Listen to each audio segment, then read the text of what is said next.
Ito ang Presidential Broadcast Service Radyo Pilipinas. Radyo Publiko ng Bagong Pilipinas para sa Bagong Pilipino. Naghahatid ng mahahalagang balita at impormasyon na guugnay ng pamahalaan sa sambayanan. Tulay sa himpapawid ng serbisyo publiko. Radyo Pilipinas. Radyo Publiko. Ang boses ng Pangulo. Sa Iloilo, Radyo Pilipinas. 585 AM.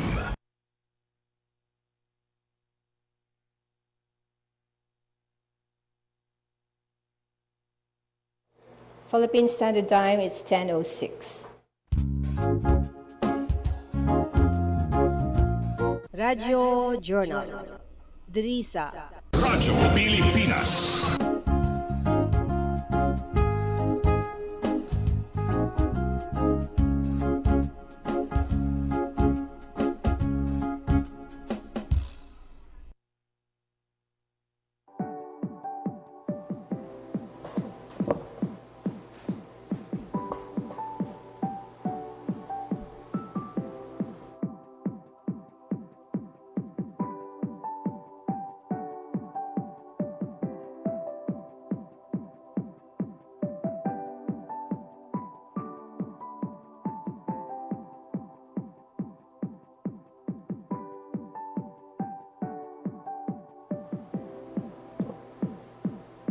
Sige. Good morning mga kabiyanan. Welcome sa isa na naman kay edisyon sa programa Radyo Journal.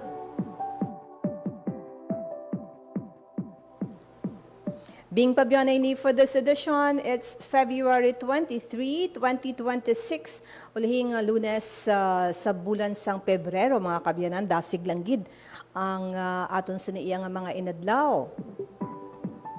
So, kasano lang kita dinagyang festival.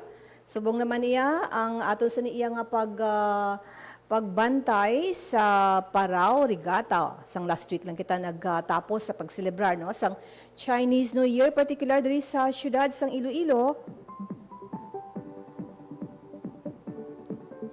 Ang balantayan naman na mo ining Parao Regatta. Nabatian nyo nakaina sa mga naunang mga programs diri sa Radyo Pilipinas ang tuhoy sa mga aktibidad sa bahin sang Parao Regatta.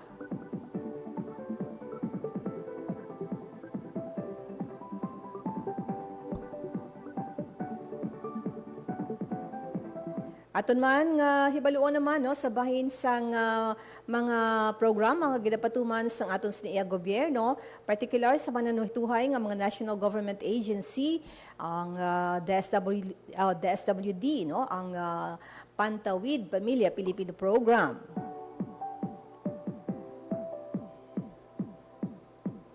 Maglos mga kabiyanan sa aton sa nga mga aktibidad nga ginabantayan for this week. Ang isa pagid no ining ASEAN. Ang ASEAN 2026 ako sa diin isa ang syudad sang Iloilo nga mga panagbalay no sa mga aktibidad man sang ASEAN 2026.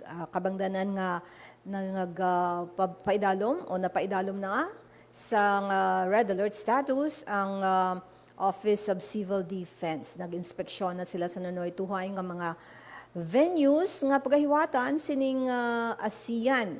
So, isa may na sa mga balantayan naton and for the weekend again, ang panghiwat na highlights ng Parao Regatta Festival 2026.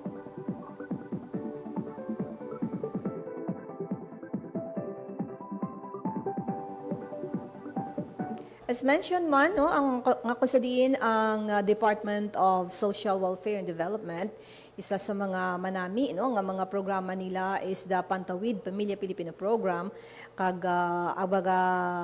mga beneficiaryo no sang sininga programa mga aton sa diiyaga mga poorest of the poor, ang hindi makasarang no, mga madamo sinisang mga na-eksperyensya nga mga kapigadohon. No? So, isa ina sa mga luwag naton hibaloon sa bahin naman sa ato sa idinapit for this morning, si Mart Mariano. Magapamati kita mga kabiyanan sa nga inspiring story, isa naman, no, lain naman ni unique ang aton sa nga nga pamatian nga story from Mart ang aton sa iya nga hibaloon man ang ara siya sa aton nga line via Zoom kita ang iya pagpanamyaw sini sa aton. Good morning, Mart. Good morning. Good morning everyone sa tanan nga nagapamati sa Radyo Pilipinas. Good morning, good morning. Good morning man sa akon mga ginikanan no, kanday Mary Grace Mariano and Edwin Mariano. So, good morning again, especially to 4-piece, DSWD 4-piece and Remeo unit kay Sir Arnaiz Kasaig and also to the DSWD 4-piece and PK unit. So, good morning. I am Mart Mariano. No?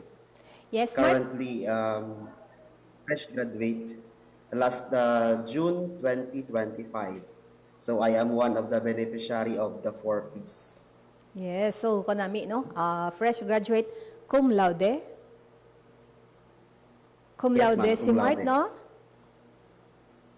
Yes, ma'am. Bachelor of Arts in AB Philosophy. Okay, so sa diin gani nga school? Sa diin ikaw nag-graduate gani, Mart?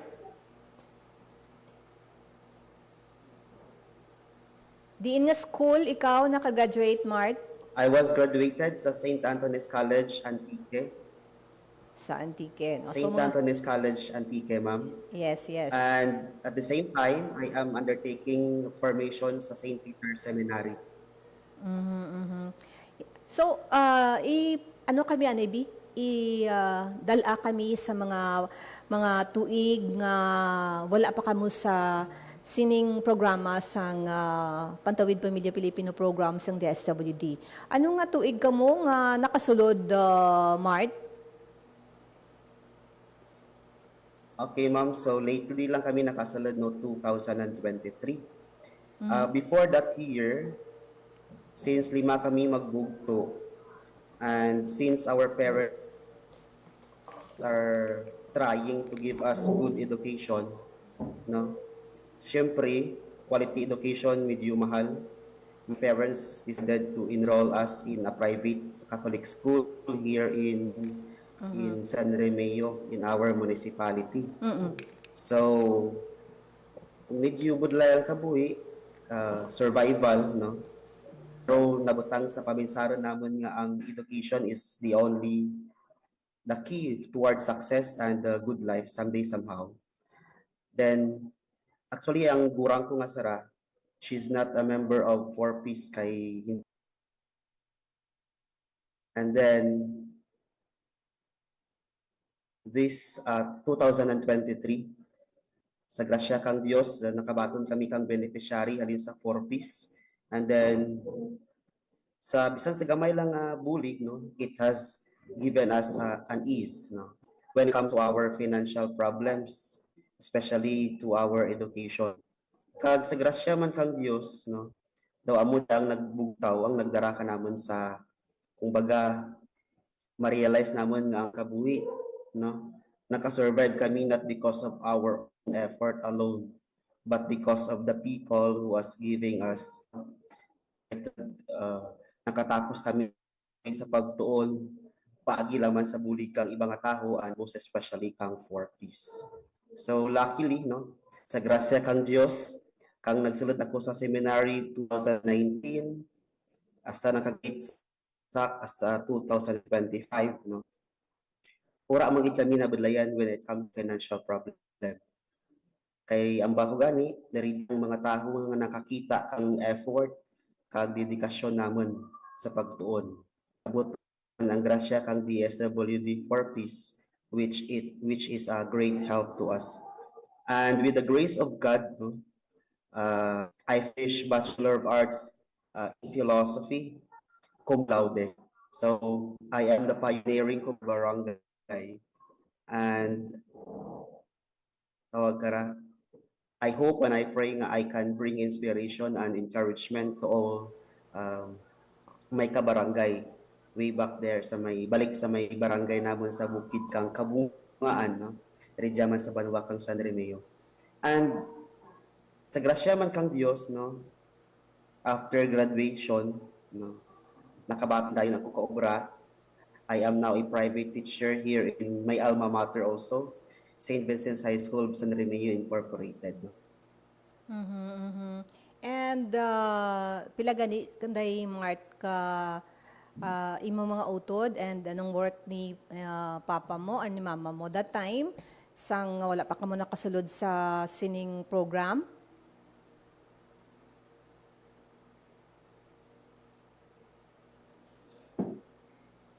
Ang occupation ng parents ko, ma'am, is my father is just a farmer. I mean, is a farmer. Hindi lang siya just a farmer, but a Yeah, farmer. correct. Correct. No, my mother is a wise keeper lang man. Sa balay lang tana, so wala kami ti stable nga obra nga income. Ima kami magbugto, pangarwa ko. Ang gurang ko is already a registered psychometrician. Graduate sa University of San Agustin sa Iloilo man. Kag ang nagasunod kanaken is already a third year college, taking up Bachelor of Arts, Bachelor of Science in Entrepreneurship. And then ang pang-apat naton nga bugto is already a grade 12 graduating. Kag ang kalibay na naman, ang bunso is already a grade 9. So, syempre, katungod kay my parents are farmers, no? Si tatay farmer. Ang source of income naman is always uncertain. Kaya we don't know kung sang ano ang ma-harvest naman, kung saan ang income naman per year. So, struggle kami financially. But then, God is always a providential God. He knows where to come in. He knows how to make instruments. Okay? So, salamat yun sa grasya, especially kang DSWD for peace kay it is a great help to us. Pero before sang sining program, may mga experience ikaw, Mart, sa nga hindi mo malimtan. May mga reasons na bala nga daw give up ka or because of kulang sa imo abi education nga sang time nga wala pa kamo sa programa. Actually, ma'am, duro-duro gid ang experience ko, ma'am, bago nga hindi ko malipatan. No, kang grade 7 ako, grade 8 ang gurang ko. Ga-board lang man kami rin dyan sa may dormitory sa parish of St. Vincent Ferrer.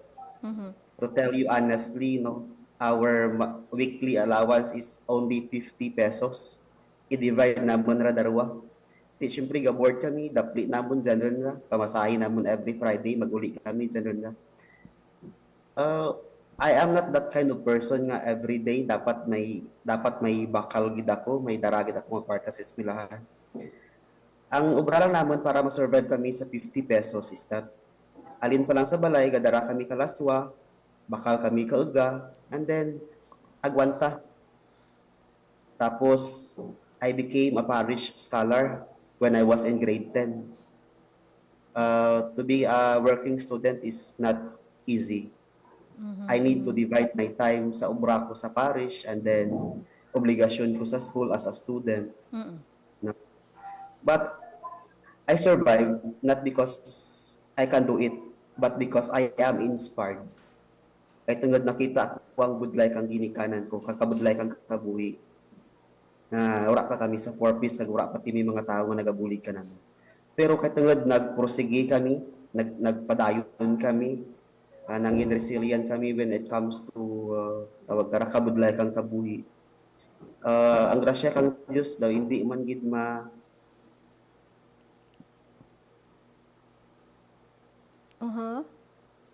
Na utodaton nga signal with Mart. Okay. So maghatag ako na isang yes. Yes, Mart. Yes, 5 Mart. pesos no. Kay lato na nga budlay ang kwarta, budlay pangitaan ng. Pero doesn't make you daw nadula sa paglaom bala nga sigihon ang imo nga tinutuyo nga mangin sang elementary grade school ikaw kag high school bali ang imo nga ang imo nga grades mataas man or nagapanguna gid ikaw sa imo nga klase, Mart?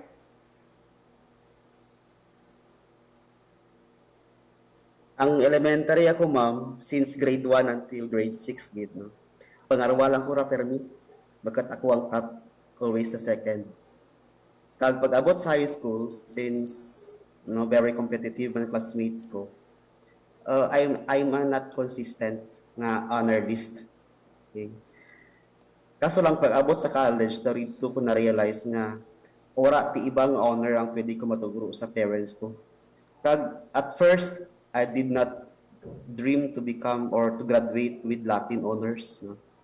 But then, no, later ko na-realize nga I maintain the tawag kara, required grades para nga mag-graduate nga may Latin honor.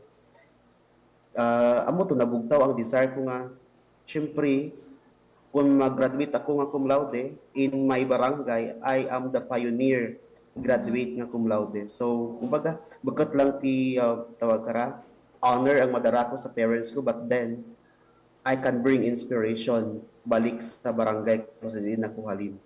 Kahit lakot ko nga mga tao rito is daw kulang ang understanding when it comes to education.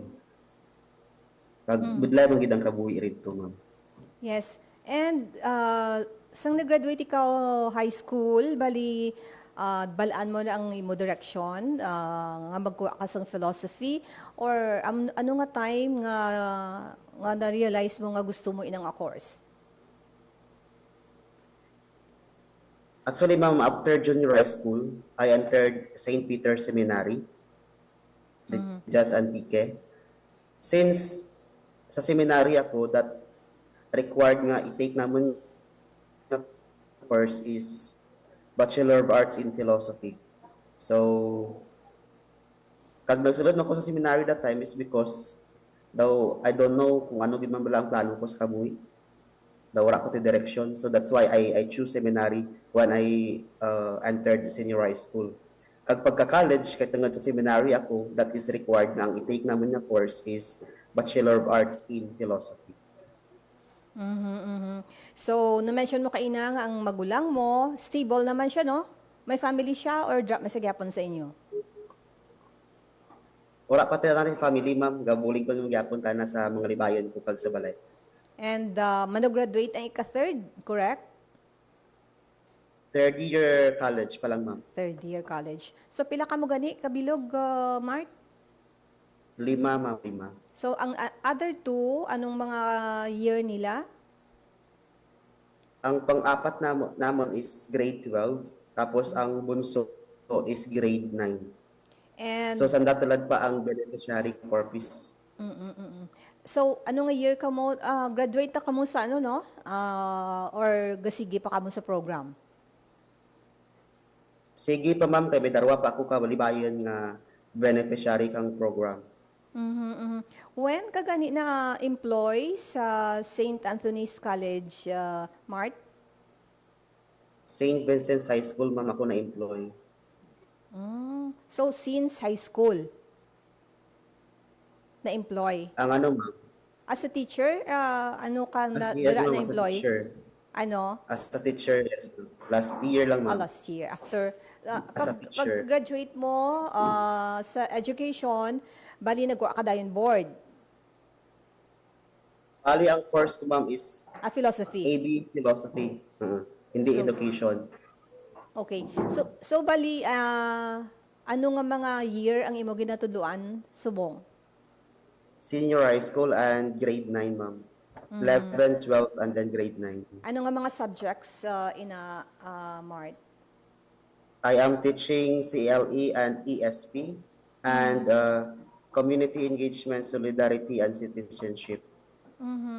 So bali may difference bala sa time nga wala pa kamo sa program kag ara kamo sa program and I know kay na mention mo man ang mga dako nga mga benefit. So anong difference siguro nga nakita mo gid? Una, ma'am, nga difference is a freedom from financial problem. Okay?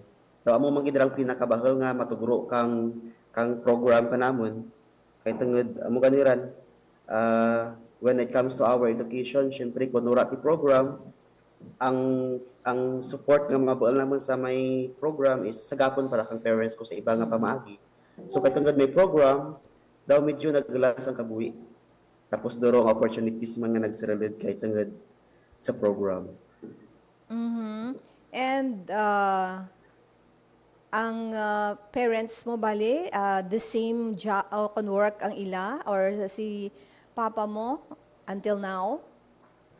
Yes, ma'am. Farmer until now si papa, si tatay, and then si nanay sa balay until now. Siyempre may mga iban pa nga mga activity ang DSWD under the 4Ps, no? Kay may ara sila sinisang FDS nga ginaatenan Mart. Yes, ma'am. Oo. So, siyempre, religiously and monitored ini sila sang DSWD. Yes, ma'am. And for now, no, since nga ara ka mo gihapon and ang struggle is kumusta ang struggle? Different na, no? Comparing last time nga wala kami sa program. Different rin, ma'am, kay luwas sa program, no? Nakaubra man kami kang gurang ko, so medyo may source of income rin man. So with like ang struggle is very different rin since umpisa ka to hasta ka dyan. So makita mo gid ang difference. And siguro no may mga ara ikaw luyag man nga hindi bilang pag ano bala pag isa sa mga example per me sa mga beneficiary no nga nanghin madinalag-on like you no cum laude sa imo nga ginpili nga kurso abi for example, and now nag-obra ikaw sa isa ka kolehiyo no. So may mga dawla pag man ako may na interview no nga mga beneficiaries sang Pantawid Pamilya Pilipino program nga daw hindi satisfied sa among nga program no. So may mga iban no daw wala nagatutok gid no sa ila sining education. So how important sa imo Mart ang edukasyon? As what I have said, ma'am, education is the only key towards success and good life. Kay para kanakon amo siya ang aragyan ng portal ang gawang kung sa mga handom nga pwede pa may potential ikaw pero ang mababaw mo lang ang potential if you have education. It's because syempre no, sa tanan mga bagay ka dyan, ginasagapan kita kang eligibility, ginasagapan kita kang qualifications, mababaw lang natin if we have educations. And for me, education is only the ladder towards success. And hindi ano kabudlay ang pag struggle abi o kung pag surpass mo sa sining syempre 4 ka tuig nga pagtuon sa kolehiyo and gina-divide mo man ang imong nga time para ma-achieve mo kung makuha mo ang honor nga Latin honor nga cum laude. Ay luyag ko ihimplo bala Mart sa iban nga mga nagapamati sa aton nga mga beneficiary man sang Pantawid Pamilya Pilipino program ining pagpaninguha sang isa ka beneficiary nati gusto ko malabot gid and wala ka lang gali kabulol may cum laude gali ang imo nga ending sa pag-graduate. Yes, gusto ko mabatian Mart. Okay, ma'am, given the fact nga ang course of is philosophy, it requires a lot of readings. No? Yes. Para ma-survive mong philosophy, you need to read, and to read again. Okay? Para maintindihan ko ang isang philosophical thoughts or philosophical school, I need to wake up until 2 o'clock in the morning. Basa, to the point nga nag-abot, nabatsagan ko nga bisan kaptan ko buhok ko, masuka ko kay tungod. budlay maminsar, budlay digest ang philosophy. Okay? Tapos dugangan pa kang seminary formation discipline. Okay? We don't have phones. All we need to do is to study. Okay? Siyempre, katungad philosophy major, philosophy subjects, so it requires logical thinking, philosophical thinking, critical thinking, no? Na-survive ko ang philosophy, hindi ko man mambal nga haram ako. Mambal ko lang, katungad nagporsige kag nagtuon ako, namulaw ako katuon. So, ura ti telas nga pamaagi towards success. Tanan ginapangabudlayan, ginahibian, no? Ginabakasan. So, amo lang ang technique ko, no? Kung hindi ko maintindihan ang isang ka-subject ko, I need to read and to read and to read. Bisan tagalastos rin sa aga. Ay para nga ma-digest ko. Siyempre, philosophy tanamon. So, good like man. Pero ang technique, luyag ko mabatian ang technique, no? Kahit siguro may mga ibanda nga struggling sang ila siniya nga mga subject matters man. So anong technique in siguro pagtuon from what time until what time ang siguro sa imo nga na-apply mo nga nangin manami, no? Ano ang imo nga study schedule, kay ang iban hambal gatulog sila ana yan then gabugtaw aga pa to recall kag reviews ng ilang sing mga leksyon. Yes, sa imo nga bahin, Mark. Ako, ma'am, ang study time ko is starting 8 o'clock in the evening. Kag dapat, a week before exam week, makatuon ako rin. And then, during the exam week, hindi ako rin magtuon to rest my mind para ma-refresh ako. Kaya kung magtuon ako exam week, nag-rattle ako, nag-preoccupied paminsaran ko. And then, one of my technique is that, wala lang ko gabasa ka libro, ma'am. Ginasulat ko ang ginabasa ko. Because I have photographic mind. Madamdaman ko na kung sa diin ko ginsulat, ano ginsulat ko, then ma-recall ko kung ano rin to sanda. So, I am studying week before, and then I am writing what I am reading to remember. So, that's my technique na para nga ma-survive ko ang philosophy, ma'am. Sa inyo nga family, bali sin o pagid ang nang nakaagom sang Latin honors? Wala pa lang, ma'am. Ako Ikaw ang lang una. gid, the first. Mm. So congratulations, no? Isa na naman sa mga beneficiary sang Pantawid Pamilya Pilipino program ang mapabugal gid, no? Kag siguro ti ang imo nga mga siblings o kunang imo nga mga duha pa sa sa secondary and sa elementary sa grade school. So bali kumusta ang ila performance sa school? Siyempre with guidance, philosophy ka. Ambal mo kaina dapat read, no? Reading gid ang need. Yes. Ang nagasugod ka natin, ma'am, I am proud to say man nga na-maintain naman ang required grades for Latin honors ng saan ang course nga Bachelor of Science in Entrepreneurship. Ang ba na gani na pressure kanutan na kay cum laude gurang na. From bago ka na, don't study hard. Just study well and enjoy. Don't be pressured. Be inspired. Sa mula bago ka na. So ang imo nga grade school nga manghod the same. Grade 9, ma'am. Grade 9. Pero okay man nila performance. Well, okay man mga performance na padayon man. Bisan budlayan kabuhi. So kumusta si si papa mo and si mama mo?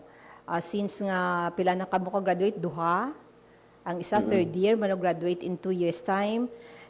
So anong ila subong matulutawhay na comparing sang medyo kabataan or mga ara kamo sa kolehiyo nga duha sang imo nga magulang? Medyo nagtawhay gid man, ma'am, ang pangabuhi da siya kay syempre may income, may kwartaran nga magsuhol sa obra sa uma, unlike before nga sandagit mismo ang nag-obra sa uma. But then kadya nagapatahon sanda tapos gabayad lang daily. So farming gyapon pero medyo nagtawhay ang pangabuhi. Pero nakaagi ikaw bi or imo mga utod nga nagbulig sa uma. Of course, ma'am, ako personally, grade 8, grade 9 ako. No, nagagaraman ako sa kahon, no. Nagahalin mo ko kakarbaw. Nagatanom mga kami kaluya, gakali kaluya, ga-harvest ka munggo. Na-experiencehan ko tanan ng na-experiencehan ng ginikanan ko. Kag amurang sa kabagay nga nag-motivate ka natin. Amba ko, hindi ako magpinir sa uma. Also Wala si ko ginapakanaba ang pagpanguma. Pero amba ko lang, I have to find other work nga tawhay, kagbakat init. And si mama mo balin may mga ara siya sang siguro sideline, di ba ginatuduan sang FDS nga magtanom, may ara man siya garden for example. Oo, ma'am. Gatanom na siya mais, kadyes. So, amura ginabaligyan na, ma'am. So may income ka mo sa amon ang bahin or for consumption nyo lang. May income man, ma'am. May consumption man. Bali, ang source of income gid naman kato sa farming is luya. But then, bukat nami amon luya, no, nagakadunot ang salud. So, kapirar kami katuig nga wala nakabaligya ka luya. Kaya amo gid kato ang ginabaligya naman ng luya. Curious lang ako, Mart, kay philosophy ikaw, and nakasulod ikaw sa ma'am. seminaryo, anong Yes, path ma'am. nga luyag mo or direction? Mapari, maano? Actually, ma'am, I am planning. Actually, nakaplano rin na ako, naka-take na ako pang exam sa may St. Joseph Regional Seminary, Regent Saharo. But then, because of I cannot get the consent of my parents, hambal kang rector nga si Father Ray Sirodo, no? You need to work that out.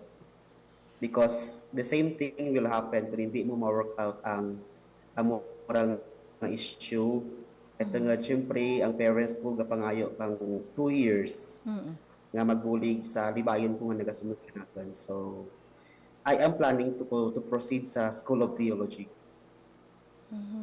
So, dira man sa St. Antonio, kung Manila or Cebu, or diin? Dira gihapon sa St. Anthony? I took exam sa may UST before UST. Sa may ma'am, St. Joseph Regional Seminary sa Cubay, Haro, Iloilo. Yeah. Oo. Yes.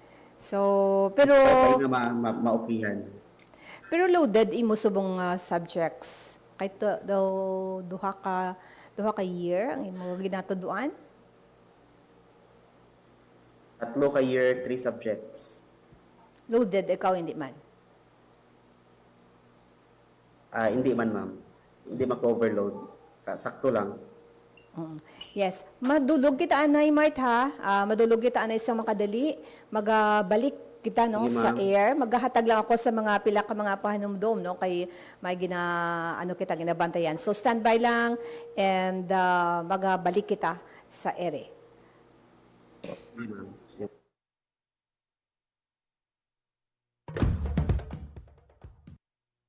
Time to celebrate kulturang Pinoy, tradisyon, musika, sining, literatura at iba pa.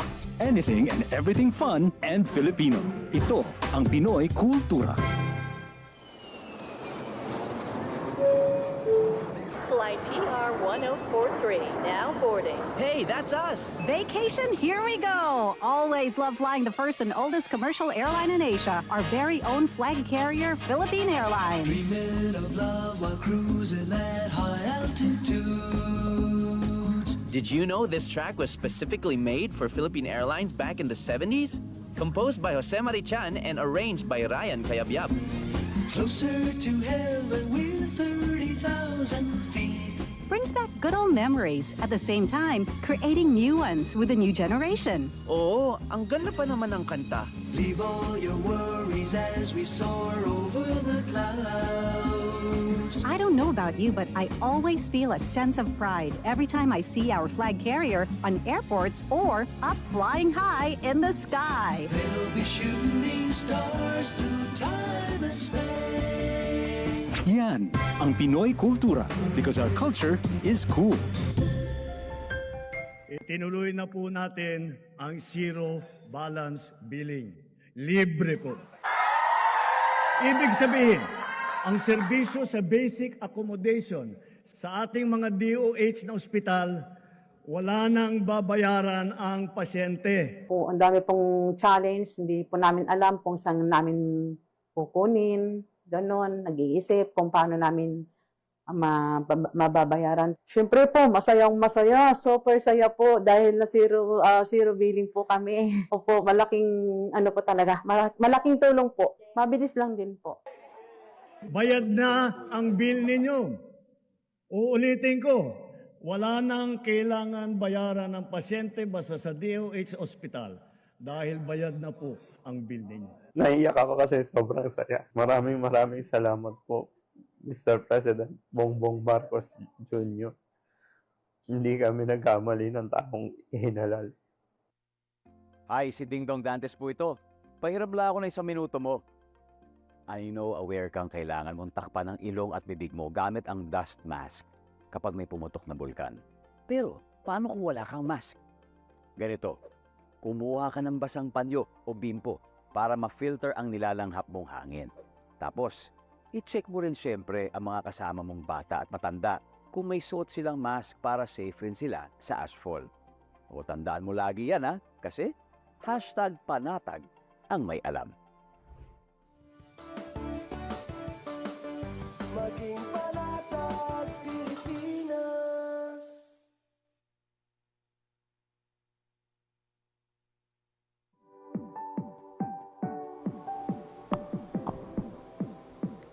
Philippine Standard Time, it's 2:42 mga kabyanan sa ato sing pagpanglaga diri sa programa. You're listening o kung nagapamati gihapan ko mo diri sa programa Radyo Journal and ang aton siniyang dinapit si Mart Mariano sang Antique, ang aton siniyang pagpamati no sa iya siniyang inspiring story no as beneficiaries ng Pantawid Pamilya Pilipino Program and ang iya siniyang subong no ang iya siniyang pagsaysay sa aton sa mga inagyan niya as beneficiaries ang amo iyang program. Yara siya sa aton nga line. Yes, ang siguro mga messages na lang luyag kong mabatian down your end Mart no kay balanta may mga luyag ikaw nga ipalabot nga pagpasalamat particularly sa DSWD is there ano ang luyag nimo nga palabot nga message sa mga nagbulig no mga taga DSWD Mart. Go ahead. Okay, so I am expressing my heartfelt gratitude to DSWD for peace no to extending your help to us no sa mga may mga problema when it comes to financial problems. Thank you so much. Thank you very much. I know for sure nga without you, life is never easy. But then your agency, the SWD for Peace, no, everything becomes easy. Everything becomes perfect. And also, I would like to give some messages sa mga estudyante pa sa tilad, no. Ambal nanda, kadya ang turugban rin ng kaagto sa Carabao. Meaning to say, there are a lot of scholarships being offered to all of us students. Yes, all we need to do is to exert our own effort, to do our part, to para nga mangin justifiable man ang bulig kang ibang tao kanatan, especially kang gobyerno. No? That's why I am very thankful to the SWD for Peace San Remigio Unit and Antique Unit for extending your help to us na mga maimol. That's all, ma'am. Thank you. I know dako ang syempre part sang DSWD no sa pag-improve sang inyong nga quality of life. And also may message ikaw Mart sa imong papa kag mama and anything gusto mo ipalabot sa ila? Okay, so to my parents, thank you also. Thank you very much, no. because kay tungod kaninyo naintindihan ko ang kabuhi, ang kabudlay kang kabuhi. Salamat sa pagsuporta, salamat sa pagpaintindi kung ano ang kabudlay kang kabuhi kung wala ti tinapusan. Bata pa lang ako ginpaintindi juro kanakon kung ano gid kabudlay mga buhi no kung nagapanguma ikaw. Salamat man sa pag-intindi at sa pagsuporta sa mga gusto ko sa akin kabuhi. And I would like you to know nga we are just here kay mo sa akin kurang to extend our help sa mga libayon pa namin. That's all, ma'am. Thank you. And I know may klase ikaw, no? Nagayo gid ako for Yes, some minutes today, no, sa imo. So anything luwag mo palabot man sa imo dira nga mga kaupdanan sa St. Anthony's College. Go ahead. Correction lang, ma'am, sa St. Vincent's High School, ma'am. Okay. Yes, so any Okay, so to my message? colleagues, okay, to my colleagues here in St. Vincent's High School, thank you so much, especially to our principal, Mrs. Rita Obanosing. To my co-teachers, thank you so much for very positive workplace. And to my students, thank you so much also for your good attitudes. Padayon lang kita. I know that life is very hard, but then, as what I have said, education is only the key towards success. So, hindi maduraan kang paglaom, padayon lang kita sa pagtuon. Okay. I know ang imo nga mga manghod still sa mga beneficiary, no? So may mensahe ka sa ila? Okay, so to my younger siblings, hindi pag-uyangi ang grasya, no? Ang grasya nga regenerate. So, ipabatyag man nga ang effort kag ang bulig kag ibang nga tao is worth it, no? Ipabatyag man nga deserving kamo buligan. So, padayon man kita sa pagtuon, hindi danay pag-unaha ang bisyo, hindi danay pag-unaha ang mga labay-labay lang. Ibutang permi sa pamisaran nga ang edukasyon ang pinaka-importante sa kadya nga panahon para maabot ang hanggang. Kagay tungod, nag-eskwela kita, may nagabuli ka natin, then i-maximize ang bulig. Hindi pagkuyangi ang bulig. That's all, ma'am. Yes, so thank you very much, Mart, sa imo nga panahon diri sa Radyo Pilipinas Iloilo, no? Ang aton siniya nga gid sa imo pagdayaw, no? Pag-congratulate, no? As mga achievement nimo sa pag-graduate nimo and now as a teacher dira, no? Sa eskwelahan and ang amon sa iya nga no? Pagpasalamat and pag-share sang imong story, no, as beneficiary sining program. Ang pamilya niyo mga way pa man naghatag sang na panawag sang siguro advisory from the SWD kung saan mag-graduate ang inyong nga family. Wala pa man, ma'am. Yes. So, anything pa? Shout out for friends and sa imo nga mga kaupdanan. Go ahead, Mart. Shout out kay Sir Arnaiz Kasaig, no, the DSWD for Peace here sa San Remeo. Thank you, sir, for the opportunity. Kay tungod kanimo nagbukas ang grasya, ang oportunidad nga makilala pagid ako. When the DSWD Region 6 posted my story, no, I was also featured in Spotlight and PK. Thank you, sir, for that opportunity. Because of that, no, nakilala ako, no. So thank you, sir. Thank you so much. Thank you so much. Yes, balaan mo ko nami imo nga mga achievement mo dapat ka na panawag sa Tagalog patularan. Dapat isundon ang imo sining mga achievement, no. So congratulations liwat and thank you very much Mart Mariano sa imo ining pag-share Thank you, sa ma'am. amon subong iya nga aga. Thank you, Mart. Sige, ma'am. Welcome, ma'am. Yes, nabatian mga kabiyanan si Mart Mariano sa Ngantike sa aton sa iyang pamati sang iya sa nga inspiring story subong iya nga aga particular man sa mga manami niya, no, nga mga achievement hindi lang sa hindi lang sa as beneficiary, no, kay dapat dapat mangin mapisan gid ang isa ka tawo, ang isa ka estudyante, ang gobyerno nasyonal amo na yung nagahatag sang suporta, no?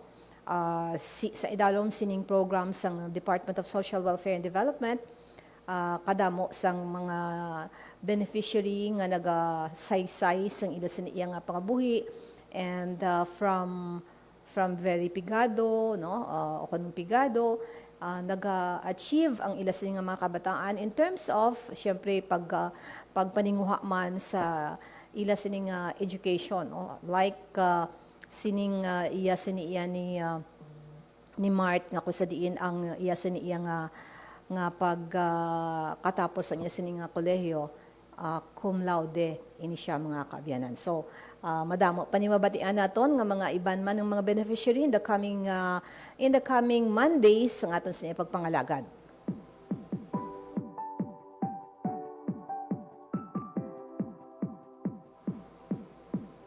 Siyempre, pag ginapasalamatan naton ang DSWD Region 6, ang focal person sa Pantawid Pamilya Pilipino Program, si Montesa Kauyunan, no? Nagahatag sa aton sa mga kaygayunan sa pag-anugid sa aton sa niya nga mga benepisyaryo sa ning programa para man mapalabot, no, sa tanan nga kung sa diin ang programa sa gobyerno nagahatag gid sang bulig kag suporta para makaangat o kon makatibawas, no, sa kapagaduhon ang aton sa diya nga mga community o kon mga pamilya.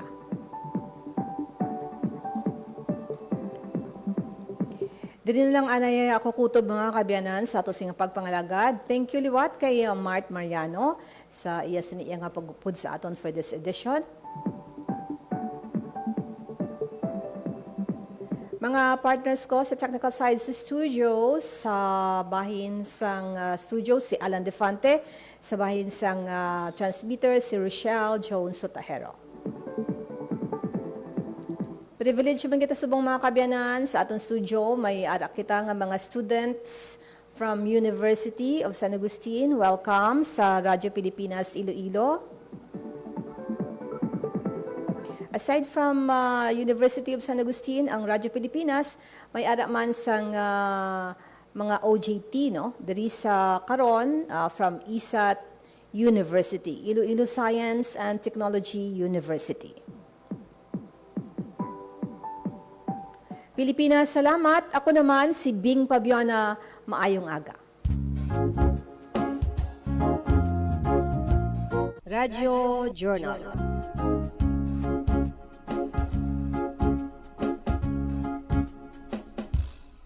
Ang inyong tulay sa himpapawid ng serbisyo publiko. Ang Presidential Broadcast Service, Radyo Pilipinas, Radyo Publiko. Radyo Pilipinas. Radyo Publiko. Kinilala ng pang-international at prestigyosong Asia Pacific Broadcasting Plus Awards 2025 para sa kategorya ng Government Streaming. Ito ay dahil sa epektibo nitong pagsasanib ng mga tradisyonal na media tulad ng telebisyon, radyo at print para masabayan ang mabilis na pag-inog ng mundo ng digital at social media tungo sa mas epektibong paghahatid ng mahahalaga at napapanahong mga impormasyon sa mamamayang Pilipino. Kinilala rin ang Radyo Pilipinas dahil sa patuloy na pag-akyat ng rating. Ngayon ay matatag sa pang-4 na pwesto sa Mega Manila ayon sa pinakahuling Nielsen Radio Audience Measurement Survey.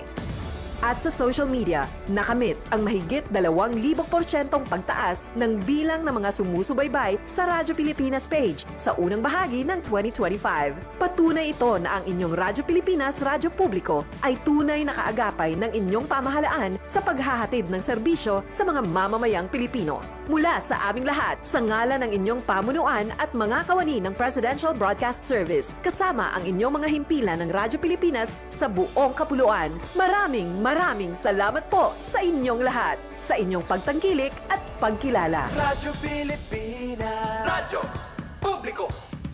Radyo Pilipinas. Radyo Publiko.